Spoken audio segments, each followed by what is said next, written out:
Bienvenidos y bienvenidas a este vuestro canal. Esto es No Soy un PDF, donde hablamos de cultura y discapacidad. El otro día vimos 9 cosas que deberían hacer los gobiernos para facilitarnos la vida. Y cómo tenemos que ser parte de la solución para alcanzar acuerdos que nos beneficien a todos. Si no has visto el vídeo, pincha aquí arriba. Si eres nuevo y quieres estar enterado de lo que ocurre en este canal, suscríbete y dale a la campanita. Esta vez hemos salido a la calle a grabar y nos hemos venido a la tacita de plata.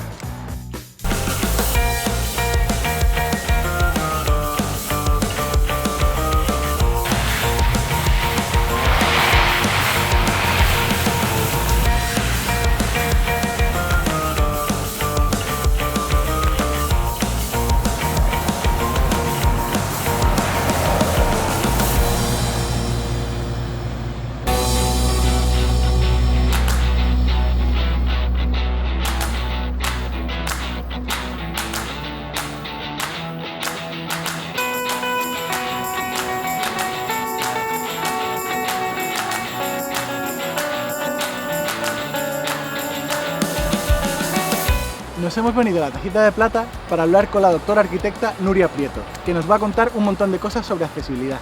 Cómo se afronta un proyecto, qué cosas hay que tener en cuenta, quiénes son los más beneficiados, quiénes los más perjudicados. Todo esto y mucho más en este vídeo. ¡Vamos allá!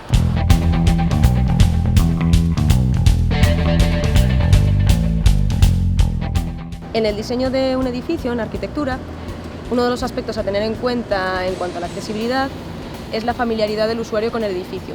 ¿Qué quiere decir esto? Esto se refiere a la relación que el usuario tiene con el edificio. No es lo mismo una persona que va todos los días a ese edificio a trabajar y por lo tanto sabe dónde están todas las cosas y entiende cuáles son los recorridos más habituales o los suyos propios, a una persona que va a un único día y tiene que comprender cómo funciona ese edificio, por dónde se entra, cuáles son los recorridos para hacer lo que necesite, pues ya sea formarse o hacer un trámite o, por ejemplo, ir a una consulta de un médico o algo así. En este sentido, los recorridos adaptados para personas con discapacidad suelen tener más implicación, digamos, en usuarios no familiarizados con el edificio, porque son estos los que tienen que buscar cuál es su camino para llegar a un determinado punto. Lógicamente, con un usuario que está más familiarizado, esa adaptabilidad va a ser a título más personal, es decir, esa persona va a pedir unas determinadas condiciones, pues normalmente laborales o circunstanciales, para hacer su actividad. Pero como va a ir todos los días a ese edificio, va a ser una situación completamente diferente. Y este es uno de los aspectos pues, más relevantes.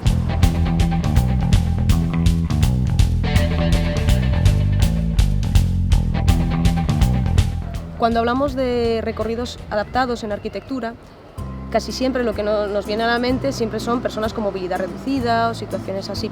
Pero realmente, muchas veces en el diseño de recorridos en arquitectura o en el diseño de espacios arquitectónicos, cuando hablamos de usuarios con necesidades especiales, no nos referimos solamente a las personas con movilidad reducida, nos referimos a personas con visión reducida, a personas mayores, a niños. Sobre todo es bastante común la especialidad que tiene diseñar un edificio para niños, ¿no?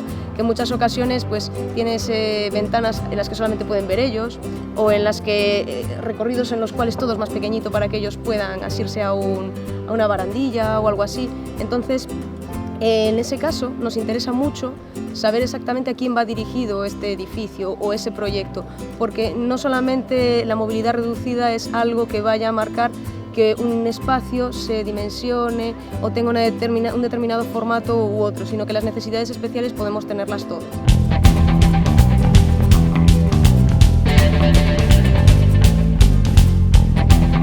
Las barreras arquitectónicas son realmente el gran caballo de batalla de la arquitectura adaptada a todos los usuarios.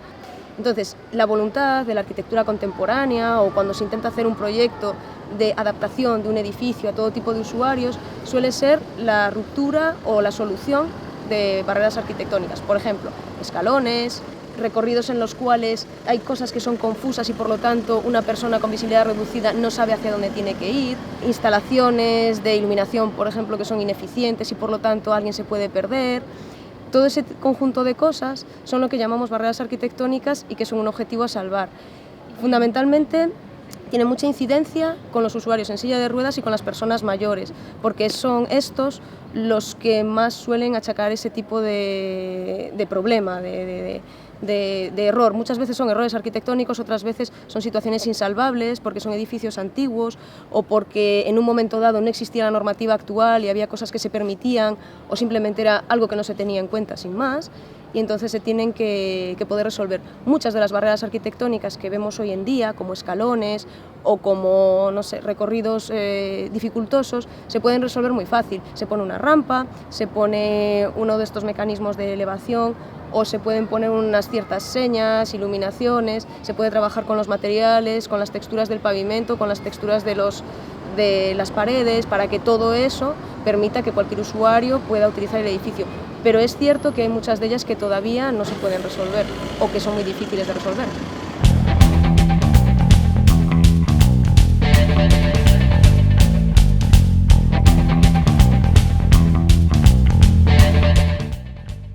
¿Cómo abordamos los arquitectos los proyectos cuando hay necesidades de que sean adaptables, de que sean para todo tipo de usuarios?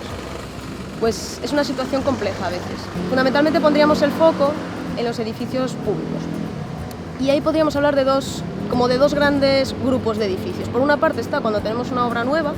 Entonces, en ese caso, el tema de la accesibilidad, que es como nosotros denominamos a todo este conjunto de aspectos, lo tenemos desde el principio en el proyecto. Y además es una cosa que lo tenemos desde el origen, porque nos ayuda mucho a definir el tamaño de las cosas, el tamaño de los pasillos, de los espacios, porque la normativa es muy clara al respecto. Entonces no podemos tener pasillos de menos de 1 metro, de ancho me refiero, no podemos tener baños que no sean en un porcentaje determinado adaptados. Entonces todo eso nos permite que desde el principio el edificio vaya teniendo unas características que permitan ser utilizado por todo el mundo. También se está especializando mucho la profesión en temas de accesibilidad. Hay arquitectos que son especialistas en accesibilidad ahora mismo en España. De hecho, hay incluso másters sobre este tipo de cosas, lo cual es muy bueno, porque permite que en casos muy complejos como la rehabilitación se puedan llegar a un abanico de soluciones mucho más amplio que cualquier profesional, que daríamos unas soluciones más o menos sencillas o más básicas, ¿no? En rehabilitación lo que ocurre es que tú te enfrentas a un edificio que ya está construido, con una serie de barreras arquitectónicas y con una serie de condicionantes materiales y estructurales que a veces no puedes romper ni modificar.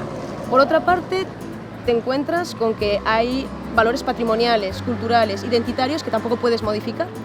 Entonces, cuando tú realizas un proyecto de ese estilo, aparte de intentar hacerlo lo mejor que puedes, va a pasar muchos filtros del ayuntamiento, de patrimonio, incluso de patronatos propios que haya, de protección de algún edificio, instituciones privadas, etcétera, etcétera. Entonces, al final, ¿cómo se resuelve eso? Se acaba resolviendo en muchos debates, con un montón de técnicos, cada uno especialista en su ramo, intentando llegar a la mejor solución posible. Hay ocasiones que cuando hablamos de patrimonio, por muchos debates que se realicen entre el arquitecto y los diferentes técnicos de todas las instituciones implicadas en resolver o adaptar o realizar un proyecto de adaptación de ese edificio, no se puede llegar a ninguna solución. Es decir, hay partes del edificio que no es posible realizarlo, pues por situaciones culturales, patrimoniales, identitarias, un montón. Entonces, en esos casos, muchas veces la solución pasa no por el arquitecto, sino porque desde la institución que lleva ese edificio, como por ejemplo puede ser una catedral o un centro de peregrinación o cualquier tipología, los que llevan este edificio decidan tomar alguna decisión para ayudar a los usuarios que tengan problemas de movilidad a que puedan entrar o llegar a algunas partes del edificio, pero a veces no llega a ser posible.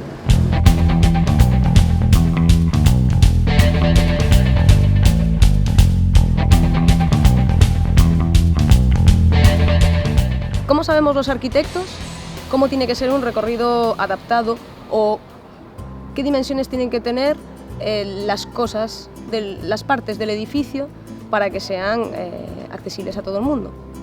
Pues para esto existe un conjunto de normas que, como todas las normas, son un ladrillo y es algo muy denso en lo que tratar, pero que regulan muchas de las medidas que nosotros tenemos en cuenta. Y son medidas que al final acabas memorizando y que te permiten de una manera muy rápida saber cómo tiene que ser el edificio. Pues por ejemplo, en un recorrido adaptado, normalmente se suele tener en cuenta la dimensión de una silla de ruedas, que digamos que es como lo que más penaliza ese recorrido.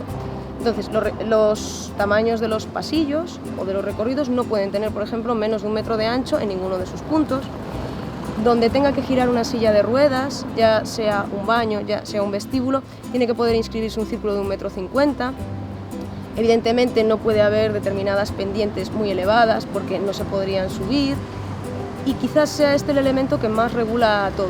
Son elementos, digamos, que al final están todos regulados y que nos permiten de alguna manera tener unos criterios básicos de dimensionado, es decir, no nos los inventamos, sino que son los que nos van marcando. Y además, en concreto, esta es una normativa que cambia muy rápido.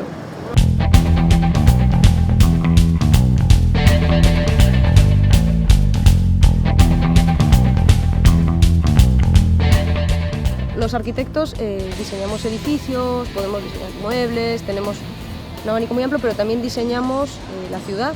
Los arquitectos urbanistas diseñan elementos de la ciudad, diseñan partes de la ciudad.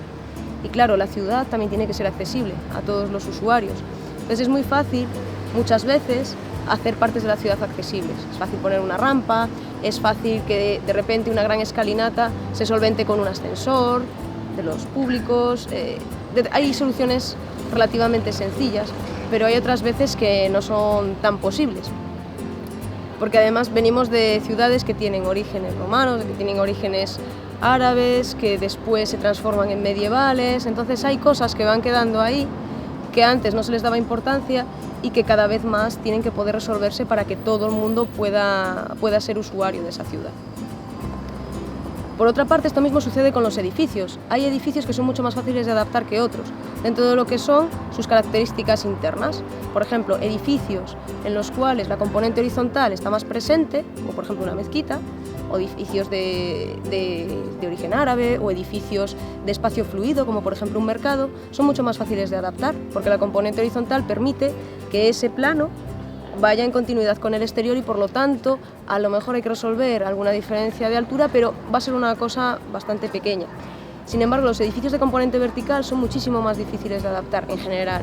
Edificios de origen románico, de origen gótico, edificios que por ensalzar su monumentalidad hayan optado por levantarlos con un plinto o colocar una gran escalinata, ese tipo de edificios son muy difíciles de adaptar, porque normalmente adaptarlos significa transformar su imagen o transformar su identidad y consecuentemente suelen suponer un daño para el patrimonio muchas veces. Entonces son mucho más complicados de adaptar. Bueno, ¿qué os ha parecido nuestra invitada de hoy? Os espero en los comentarios. Si os ha gustado, darle al like y compartidlo. Nos vemos en el próximo vídeo. ¡Ah! Bienvenidos y bienvenidas a esas... Ay, espérate. No corte. Nos hemos venido a la Tacita de Plata para hablar con la doctora arquitecta... Espérate, es que hay una mosca. Sí. ¿Ya lo va a grabar? Sí. Ah, mira que... Esto va a salir después. No. A ver, vale. Nos hemos venido a la Tacita de Plata para hablar... ¿Ya está grabando? Ah. ¡Y bienvenidas!